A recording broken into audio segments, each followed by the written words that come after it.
లో ఉంటుంది. ఇక్కడ కూడా అదాని కాకుండా ఇంకెవరో ఉండరా? మనకు ఒక బిల్డర్కి ఇచ్చినప్పుడు మిగిలిన బిల్డర్లు ఎలా ఉన్నారు, వాళ్ళకి సంబంధించిన దగ్గర కనిపిస్తుంటుంది. అయితే ఒక బ్రేకింగ్ న్యూస్ చూస్తున్నాం. రెండో రౌండ్ తర్వాత ఇటు మహాయుతి ఇంకా మహా వికాస్ అఘాడి మధ్య హోరాహోరీ పోటీ నడుస్తుంది. నాగ్పూర్ సౌత్ లో కూడా దేవేంద్ర ఫడ్నవీస్ లీడింగ్ లో ఉన్నారు. రెండో రౌండ్ తర్వాత కంప్లీట్ గా సీన్ మారిపోయింది. రెండు మహాయుతి ఇక మహా వికాస్ అఘాడి మధ్య హోరాహోరీ పోటీ నడుస్తుంది. బిగ్ టీవీ స్క్రీన్ మీద మీరు బ్రేకింగ్ న్యూస్ చూడొచ్చు. మహారాష్ట్ర అసెంబ్లీ ఎలక్షన్ కు సంబంధించిన రిజల్ట్స్ మీరు బిగ్ టీవీ స్క్రీన్ మీద చూడొచ్చు. మహాయుతి 135 స్థానాల్లో లీడింగ్లో ఉంది. మహావికాస్ అఘాడి 128 స్థానాల్లో వెనుకంజలో ఉంది. కానీ టఫ్ ఫైట్ ఇస్తూ మహావికాస్ అఘాడి టఫ్ ఫైట్ ఇస్తూ ముందుకు వస్తుంది. మరోవైపు జార్ఖండ్లో కూడా ఎన్డీఏ ఇంకా ఇండియా మధ్య టఫ్ ఫైట్ నడుస్తుంది. ఇది రెండో రౌండ్ తర్వాత మహారాష్ట్రలో వచ్చిన రిజల్ట్స్.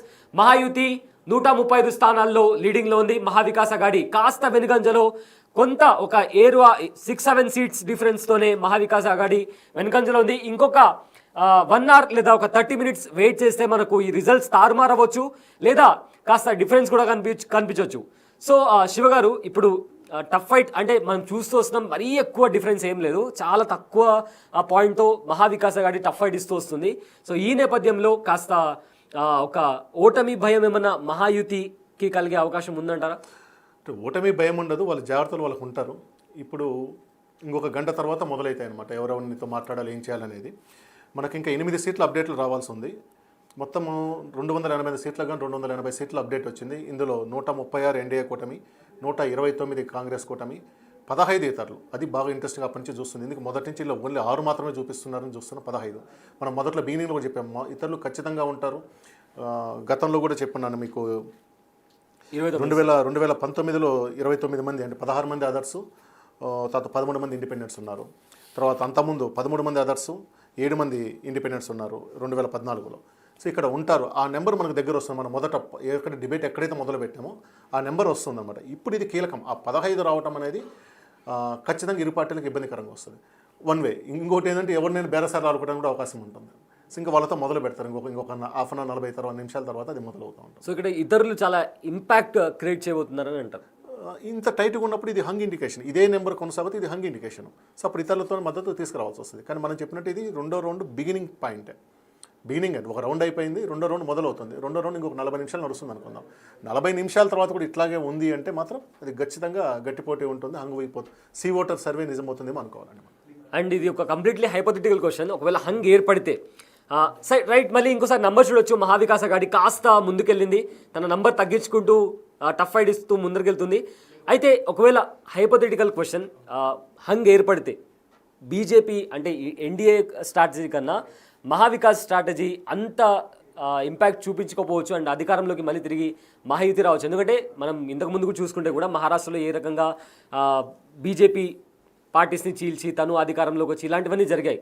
సో ఇప్పుడు కూడా ఒకవేళ హంగ్ ఏర్పడితే అలాంటి స్ట్రాటజీతోనే మళ్ళీ తిరిగి అధికారంలోకి వచ్చే ఛాన్స్ ఉందంటారా? ఖచ్చితంగా మీకు మొదట్లో చెప్పినట్టు కేంద్రంలో ఉన్న పార్టీ ఒక కెపాసిటీ మజిల్ ఉంది, బ్రెయిన్ ఉంది, స్ట్రాటజీ మజిల్ పవర్ ఉంది, స్ట్రాటజీ పవర్ ఉంది, ఫైనాన్షియల్ ఉంది, వాళ్ళకి అడ్వాంటేజ్ ఉంటుంది. కానీ మహారాష్ట్ర వరకు శరద్ పవార్ లాంటి ఉద్దంటున్నాడు. ఆయన ఒక మాయల మరాఠీ అనే దానికి కరెక్ట్ ఉదాహరణ. ఇంతకాలం రాజకీయాలని పెద్దోళ్ళని తట్టుకొని నిలబడ్డాడు. కాంగ్రెస్ పార్టీలో కూడా ఏఆర్ అంతులే, వసంత దాదా పాటిల్, చౌహాన్ వీళ్ళందరినీ తట్టుకొని నిలబడ్డాడు. ఆయన వాళ్ళందరినీ తట్టుకొని నిలబడ్డ మనిషి అంత తొందరగా వదులుతాడని చూడాలి. ఎందుకంటే ఈయనకు యాక్సెస్ డైరెక్ట్గా ఉంటుంది. ఇది నా చివరి ఎన్నికని చెప్తున్నా. ఐ థింక్ 84 వయసు ఎంత ఉంది. సో ఆయన కనుక ఇప్పుడు ఒక ఉదాహరణ మీరు అంటే హైపోథెటికల్గా కాంగ్రెస్ కూటమి ఒక 5-6 మంది సీట్ల దగ్గర ఆగిపోయింది అనుకుందాం. 140 వచ్చాయి, 145 కావాలి. 5 మందిని తెచ్చుకునే కెపాసిటీ శరద్ పవార్ కూడా ఉంటుంది. 11 మంది, ఇప్పుడు 11 వచ్చింది, తెచ్చుకునేది ఉంటుంది. ఇప్పుడు రెండో రౌండ్ మొదలైన తర్వాత మీరు చూడండి 137, 133, 11. దాని అర్థం ఏంటంటే కాంగ్రెస్ ఈజ్ గెయినింగ్. దాదాపు 15-16 సీట్ల తేడాలో నుంచి పోతూ ఉంది.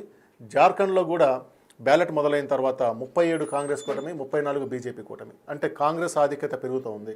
ఇది ఇంకొక 15-20 నిమిషాలు ఇది కనుక కొనసాగితే ఆధిక్యతలు నిలబడ్డాయి అనుకుందాం. అయితే ఇది వాయనాడ్కి సంబంధించిన అట్లీస్ట్ ఒక సీట్ ఎన్నికలే కావచ్చు. బట్ లీడింగ్లో ఆఫ్ కోర్స్ మీరు చెప్పినట్లు ప్రియాంక గాంధీ గెలిచే ఛాన్సెస్ చాలా ఎక్కువ ఉన్నాయి అండ్ ఆవిడ లీడింగ్లో కూడా ఉన్నారు.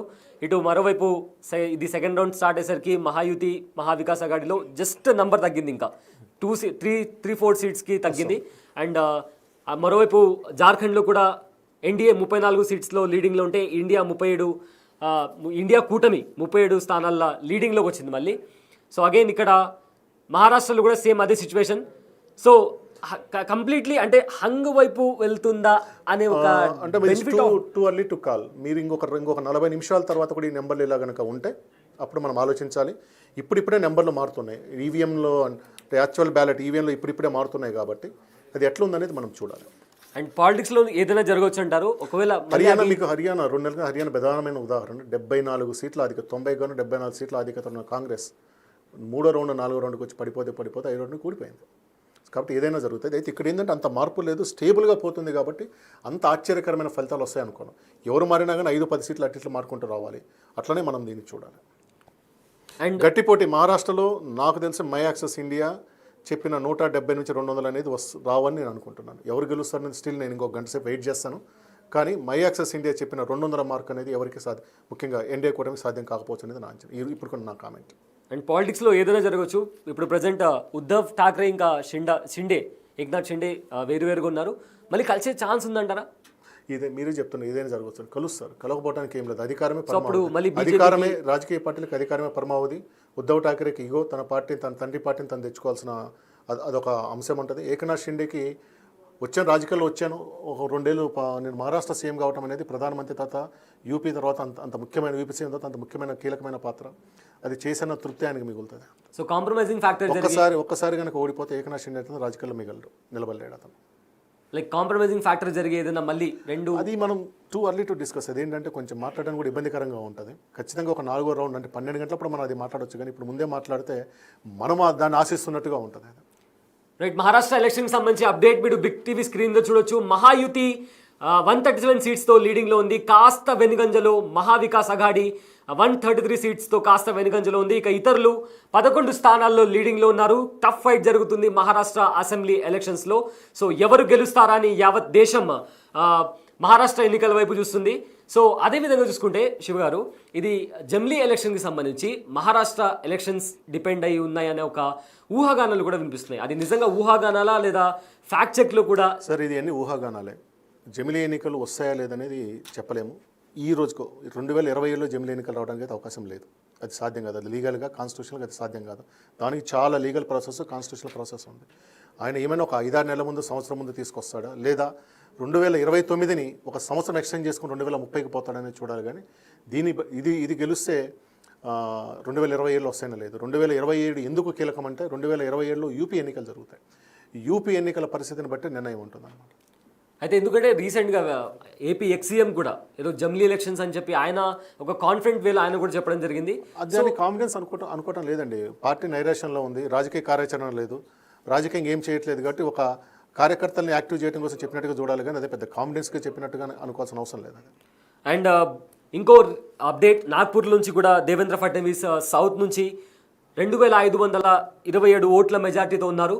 సో అదేవిధంగా మహాయుతి కూడా లీడింగ్లో ఉంది. మహావికాస్ అఘాడి కాస్త వెనుకంజలో ఉంది. అయితే ప్రజెంట్ దేవేంద్ర ఫడ్నవీస్ 2000 ఓట్ల మెజార్టీతో లీడింగ్లో ఉన్నారు. అది ఎక్కువ మెజార్టీ కాకపోవచ్చు, దాన్ని కూడా క్లియర్. ఒక రౌండ్లో 2000 మెజార్టీ రావడం అనేది చాలా స్పష్టమైన మెజారిటీ.